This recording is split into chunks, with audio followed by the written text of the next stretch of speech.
त्रिकालदर्शी कैलाशी अविनाशी भगवान शिव, जिनकी पुनित पावन पवित्र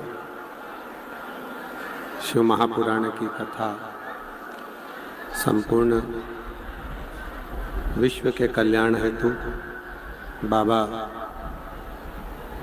देवादिदेव महादेव की कृपा से तारकेश्वर महादेव के इस पवित्र पावन प्रांगण में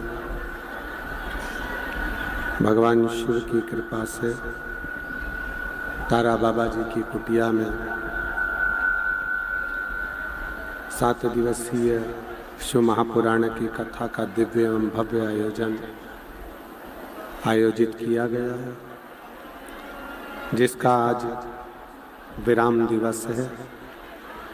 कथा के मुख्य यजमान श्री गोपाल जी कांडा, पूर्व राज्य गृह मंत्री, श्री गोविंद जी कांडा, वरिष्ठ भाजपा नेता एवं तारा बाबा कुटिया के मुख्य सेवक श्री लखराम जी कांडा, श्री शुभम जी कांडा, श्री धवल जी कांडा, श्री धैर्य कांडा, कांडा परिवार सिरसा हरियाणा।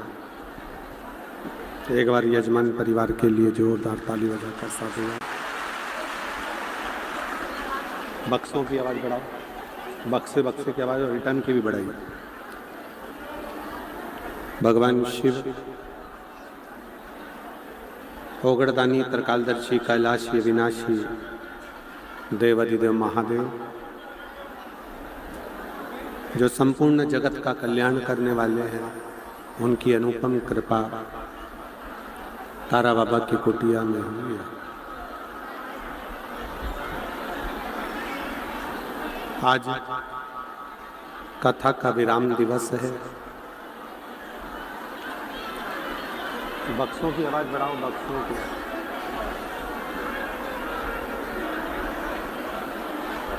सिरसा हरियाणा में जो 7 दिवसीय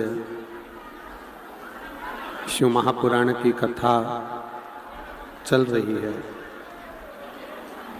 आज उसका विराम होने जा रहा है और भगवान शिव की कृपा से, भगवान शंकर की करुणा से, उनकी उदारता से ये पवित्र पावन शिव कथा आज विराम की ओर जा रही है। 7 दिन तारा बाबा की कुटिया में ये कथा, तारा बाबा की कुटिया में ये कथा चल रही है, जिसका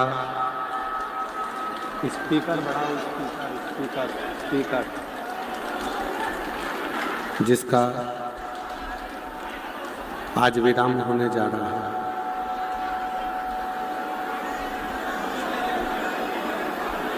शिव तत्व की प्राप्ति के लिए, भगवान शंकर की अविरल भक्ति प्राप्त करने के लिए सिरसा हरियाणा की ये पवित्र भूमि पर 7 दिवसीय शिव महापुराण की कथा। यही आवाज नहीं आ रही तो बाहर क्या आवाज है? 7 दिवसीय स्पीकर बढ़ाओ, स्पीकर चालू नहीं है। 7 दिवसीय शिव महापुराण की कथा का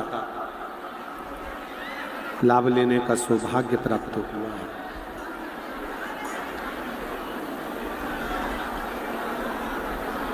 सिरसा हरियाणा में ये दूसरी बार शिव महापुराण की कथा का दिव्य और भव्य आयोजन आयोजित किया गया और तेरी कृपा बिना न हिले एक भी अणु। लेते श्वास तेरी कृपा से बखान क्या करूं राखों के ढेर का, चपटी भभूत में खजाना कुबेर का। हे गंगाधार मुक्ति द्वार ओंकार तू, भोले ओंकार तू। आयो शरण तेरा शंभु बखान क्या करूं मैं राखों के ढेर का, चपटी भभूत में खजाना कुबेर का। हे गंगाधार मुक्ति द्वार ओंकार तू, भोले ओंकार तू। आयो शरण तेरा शंभु तारू। शिव कथा कहती है, भगवान शंकर का चरित्र कहता है, शिव महापुराण की कथा वर्णन करती है। जब कोई काम बिगड़ता है या कोई काम हमारा अटक जाता है और कोई काम जब अटकता है तो हम कहीं ना कहीं जिससे कोई मंत्री हो, कोई नेता हो, कोई अभिनेता हो, कोई अन्य हो, जिससे हमारी पहचान है, हम उसके पास जाते हैं। डीले कम करो, आवाज़ क्लियर करो, आवाज़ रिटर्न आ रही है, यहाँ की आवाज़ नहीं आ रही, बक्से में कान लगाओ।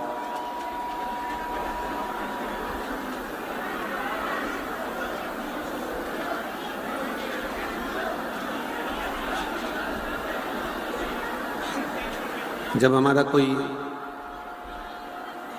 कार्य बिगड़ता है या कार्य बेकार होता है तो हम किसी नेता, मंत्री, अभिनेता या अन्य किसी के पास में जाकर विनय करते हैं कि साहब ये फाइल है, तो ये फाइल देख लीजिए, इस फाइल को मिटा दीजिए, इसका थोड़ा सा ये फाइल है, इसको देख लो और देखकर इसका कार्य सफल करो। शिव पुराण कहती है कि जब काम अटकता है तो हम जैसे मंत्री के पास जाते हैं, उसी तरह जब हमारी जिंदगी में कोई दुख आकर खड़ा होता है तो भगवान शिव के श्री शिवाय नमस्तुभ्यम मंत्र के पास जाना चाहिए, जिससे हमारे जीवन का दुख समाप्त हो सके। हमारे जीवन की तकलीफें, हमारे जीवन का कष्ट, हमारे जीवन की परेशानी, जीवन का दुख समाप्त हो सके।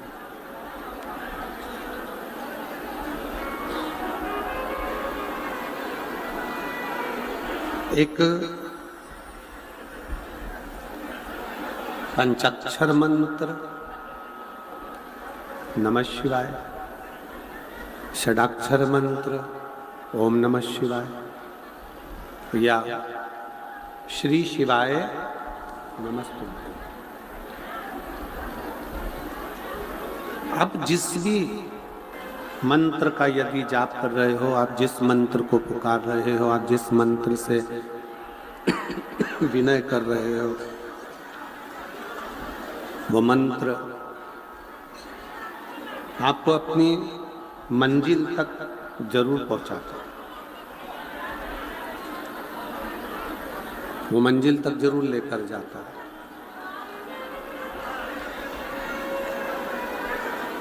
कोई भी मंत्र का यदि हम जाप कर रहे हैं, किसी भी मंत्र को यदि हम पुकार रहे हैं, किसी भी मंत्र का हम स्मरण कर रहे हैं, किसी भी मंत्र को यदि हम जप रहे हैं, तो वो मंत्र अपना कार्य जरूर करता है।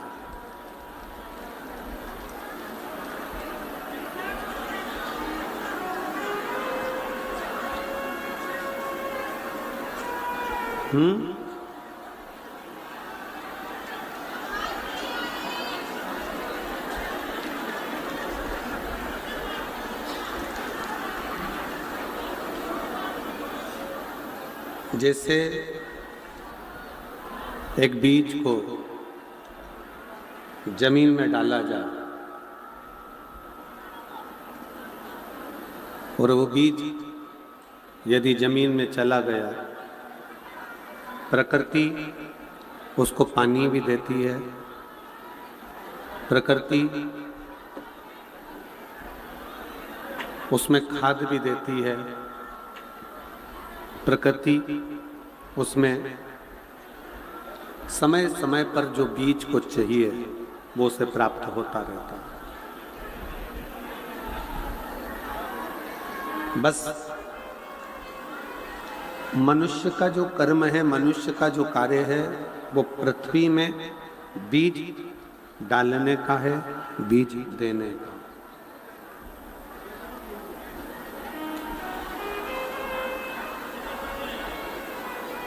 उधर की आवाज बढ़ाओ भाई।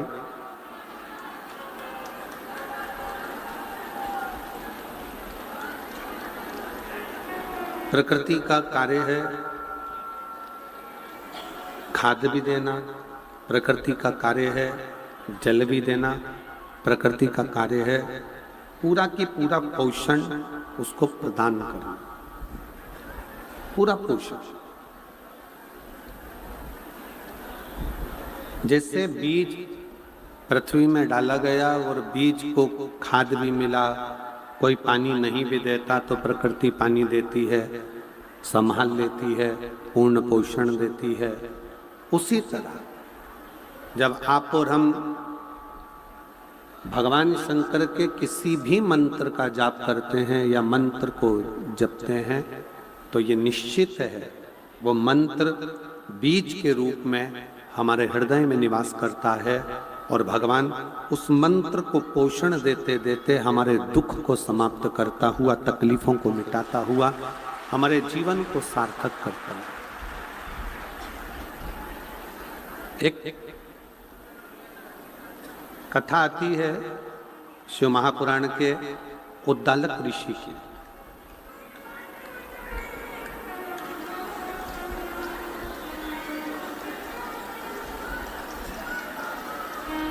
एक उद्दालक ऋषि की बड़ी सुंदर कथा आती है कि उद्दालक ऋषि शंकर भगवान के परम भक्त हैं।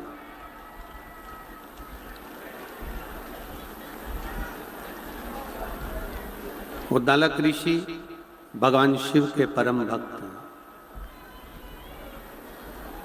और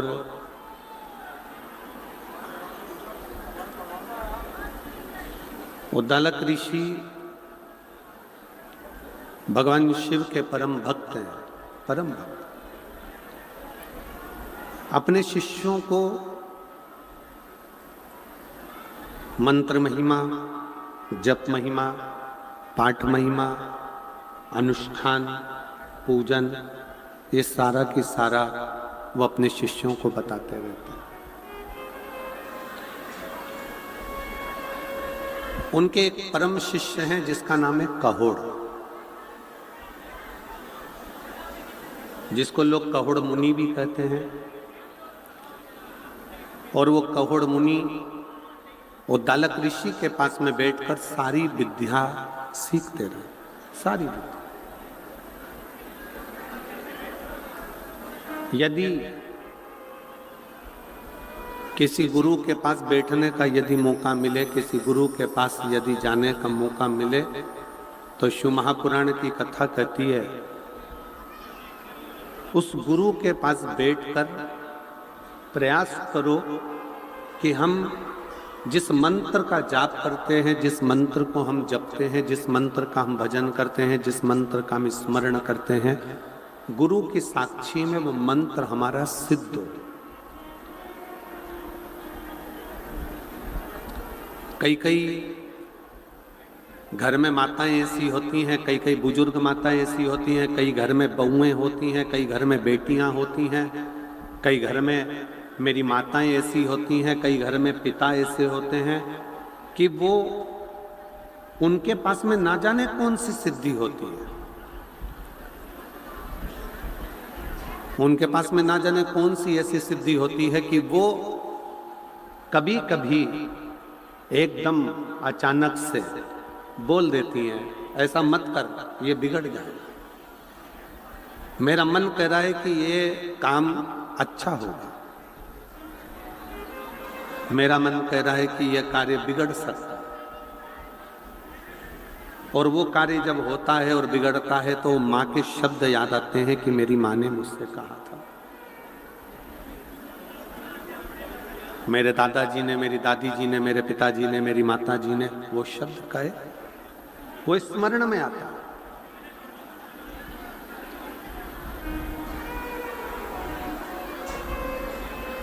अब क्या उन दादाजी ने, उन दादी जी ने, उन माता जी ने, उन पिताजी ने, मेरी बेटियों ने, मेरी जीजियों ने, मेरी बहनों ने, मेरे जीजा ने क्या कोई मंत्र सिद्ध कर कर रखा जिसके बल पर उन्होंने बोल दिया कि मेरा मन करता है कि यह कार्य बिगड़ेगा या यह कार्य सुधरेगा? कोई उन्होंने मंत्र सिद्ध नहीं करा, पर उन्होंने एक चीज सिद्ध करी है कि किसी श्रेष्ठ गुरु के पास वो दर्शन करने के लिए जब गए और उस गुरु की साक्षी में बैठकर अपने मंत्र का उच्चारण करा तो उसकी वाणी भी शुद्ध हो गई और उसका जीवन की शब्द भी सिद्ध हो गए।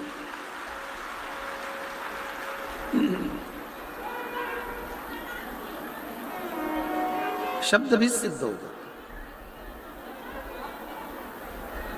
परसों के दिन श्री गोपाल जी कांडा जी और श्री गोविंद जी कांडा जी बता रहे थे कि गुरुदेव, तारा बाबा जी बद्री विशाल जी का दर्शन कर कर जब नीचे के लिए आया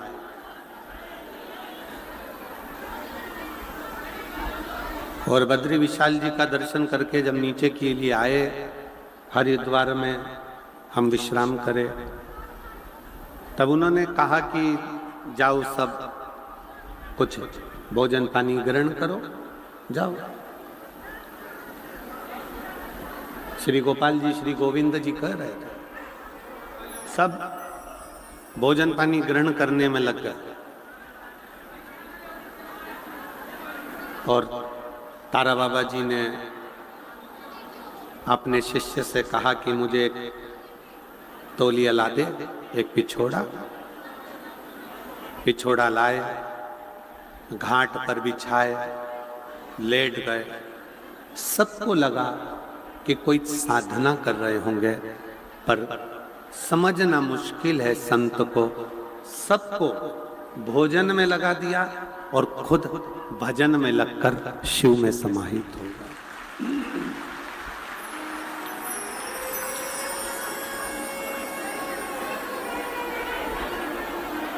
सब भजन में लगे,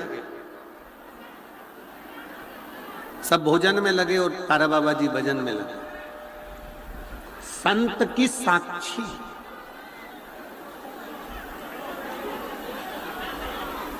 आप सब शिव महापुराण की कथा को सुनने के लिए आए हो, रात भर से भगवान की भक्ति कर रहे हो पूरी रात, और पूरी रात से आप भगवान शंकर की अविरल भक्ति को धारण कर रहे हो। भगवान का भजन, नृत्य, कीर्तन, स्मरण सब कर रहे हो पूरी रात। इसीलिए ये कथा का जो समय होता है विराम वाले दिन का सुबह 8 बजे से रख दिया जाता है, जिससे रात भर आपका कीर्तन का क्रम करते करते करते करते सुबह आप कथा का लाभ लो, अपना पुण्य 4 गुना बढ़ाकर भगवान का भजन कर कर अपने अपने घर की ओर जब जाओगे तो कुछ पाकर कुछ लो।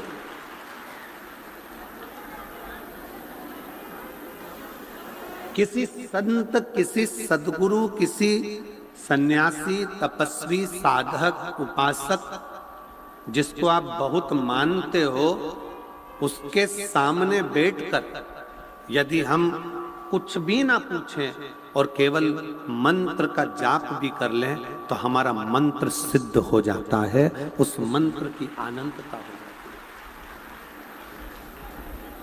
है। आनंद घर में बैठकर जो कथा सुनते हो उसका पुण्य मिलता है, टीवी के सामने बैठकर कथा सुनते हो उसका पुण्य मिलता है, दुकान पर बैठकर कथा सुनते हो उसका पुण्य मिलता है, कथा के पंडाल में बैठकर कथा सुनते हो उसका पुण्य मिलता है, मिलता है। किसी मंदिर, देवालय, शिवालय में जाकर कथा सुनते हो उसका पुण्य मिलता है। संत के कुटिया में, साधु के भवन में बैठकर कथा सुनते हो उसका भी पुण्य लाख लाख गुना प्राप्त होता है। 12 ज्योतिर्लिंग में कथा का रसतत्व ग्रहण करते हो उसका भी पुण्य करोड़ों गुना प्राप्त होता है, करोड़ों गुना। कुबेरेश्वर धाम 12 ज्योतिर्लिंग के मध्य में जैसे एक घट्टी चलती है, चक्की चलती है, उसके बीच में जो कीला लगा रहता है, ऐसे 12 ज्योतिर्लिंग आसपास में और कुबेरेश्वर धाम मध्य में। उस पे भी आप कथा श्रवण करते हो तो 12 ज्योतिर्लिंग का पुण्य मिलता है।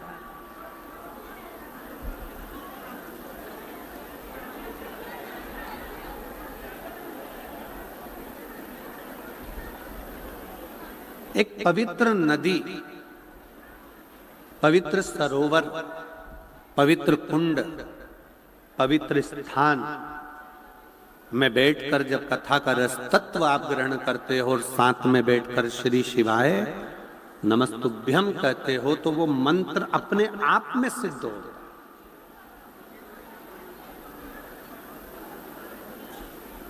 उस मंत्र को सिद्ध नहीं किया जाता, अपने आप सिद्ध हो जाता।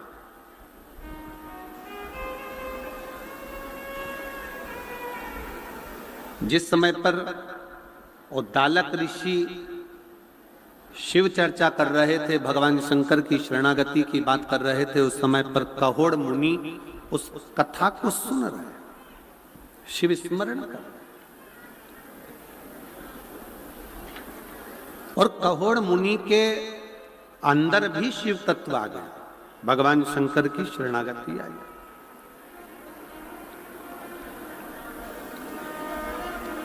जैसे आप में से कई माताएं ऐसी होंगी, कई भाई ऐसे होंगे, कई जीजियां, कई जीजा ऐसे होंगे जो भागवत कथा सुन सुन के उनको मालूम है आज कौन सी कथा होगी, कितनी बजे कैसे होगी, क्या क्या बताएंगे, भगवान कृष्ण का जन्म कैसे होगा, राम जी के जन्म का प्रसंग कैसे होगा, वामन अवतार, वराह अवतार, नरसिंह अवतार, ये सारे अवतारों की कथा आएगी, ये उसको याद है। उसके स्मरण कथा समाती चली, सुनते सुनते राम कथा उसकी बुद्धि में समाती चली।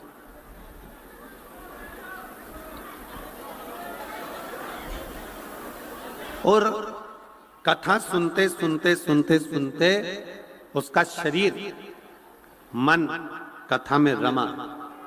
उसी तरह शिव महापुराण की कथा में ये अंतर है कि जब हम शिव महापुराण की कथा में जाकर बैठते हैं और बैठने पर जब हम एक साथ जहां बैठे होते हैं वहां बैठे बैठे जब हम श्री शिवाय नमस्तुभ्यम विद्येश्वर संहिता का इस मंत्र का जाप जब हम करते हैं तो हमारी जिह्वा, हमारा शरीर, हमारी वाणी सिद्ध हो जाती है। फिर हमारी वाणी से निकलने वाला शब्द स्वयं शिव का शब्द हो जाता है। वो शब्द स्वयं शिव का है, वो शब्द स्वयं भगवान शंकर का होगा, शिव का। और उसका प्रमाण कौहड़ मुनि की कथा और उद्दालक ऋषि की कथा कहते हैं। उद्दालक ऋषि ने देखा कि मेरा शिष्य कौहड़ भगवान की भक्ति में रम गया है, भगवान के भजन में रम गया है, भगवान की भक्ति में तल्लीन हो गया है, समा गया।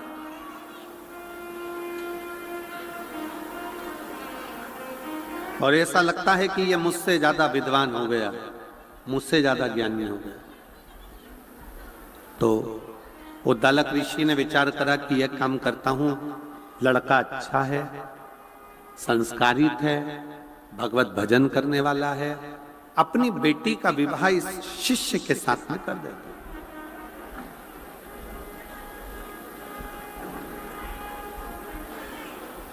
उद्दालक ऋषि की लड़की का नाम था सुजाता, बेटी का नाम सुजाता।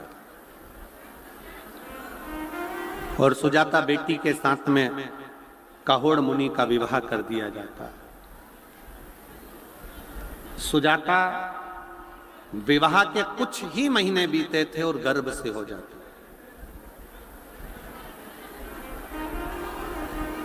अब मंत्र के प्रभाव कितना है, जो जपने वाला होता है ना, जो भगवान की भक्ति करने वाला होता है, श्री शिवाय नमस्तुभ्यम जपने वाला होता है, मंत्र जाप जपने वाला होता है, उसकी बुद्धि में यह नहीं बैठ पाता कि मैंने जिस मंत्र को कथा के पंडाल में बैठकर जपा है वो मंत्र कोई साधारण नहीं है, वो मंत्र कोई सरल नहीं है। जिस मंत्र को मैं कथा के पंडाल में बैठकर जप रही हूं, एक गुरु की साक्षी में, शिव महापुराण की साक्षी में, तारा बाबा जी की साक्षी में, तारकेश्वर महादेव की साक्षी में, और ये लाखों शिव भक्त जो तारा बाबा की कुटिया में बैठे हैं, सबके साथ में बैठकर मैं जिसको जप रही हूं वो मंत्र साधारण नहीं। जब इतने सारों के मुख से एक साथ तारा बाबा की कुटिया में, तारकेश्वर महादेव की साक्षी में, शिव महापुराण की साक्षी में उस मंत्र का जब उच्चारण होता है तो 3.5 करोड़ रोम छिद्र मनुष्य के शरीर में है। ये 3.5 करोड़ रोम छिद्र जो मनुष्य के शरीर में है, जब हम एक बार श्री शिवाय नमस्तुभ्यम कहते हैं तो ये 3.5 करोड़ रोम छिद्र एक बार में खुलकर भगवान की अविरल भक्ति को धारण कर लेते हैं।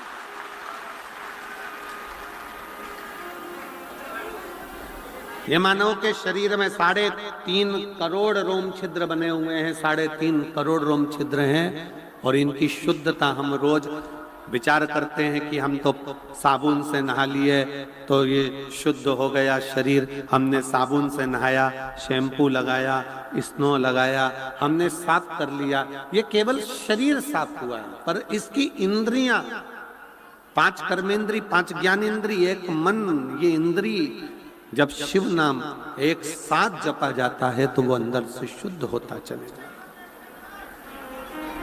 वो शुद्ध। श्री शिवाय नमस्तुभ्यं, श्री शिवाय नमस्तुभ्यं, श्री शिवाय नमस्तुभ्यं, श्री शिवाय नमस्तुभ्यं, श्री शिवाय नमस्तुभ्यं, श्री शिवाय नमस्तुभ्यं। हम जब आप और हम सब मिलकर मंत्र का उच्चारण करते हैं तो उसमें एक शुद्धता का भाव।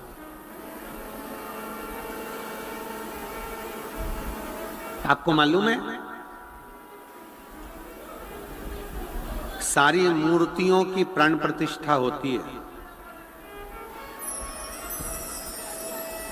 सारी मूर्ति, केवल एक नर्मदा जी से निकला हुआ कंकर जो शिवलिंग की आकृति का हो जाता है शंकर, उसकी प्राण प्रतिष्ठा की जरूरत नहीं पड़ती है, उसका प्राण प्रतिष्ठा नहीं होता, उसको जरूरत ही नहीं पड़ती प्राण प्रतिष्ठा की, क्योंकि मां नर्मदा की गोद से निकला हुआ कंकर शंकर कहलाता है और वो अपने आप में प्रतिष्ठित रहता है, इसलिए उसकी प्रतिष्ठा की जरूरत नहीं है, उसकी प्रतिष्ठा की जरूरत नहीं है।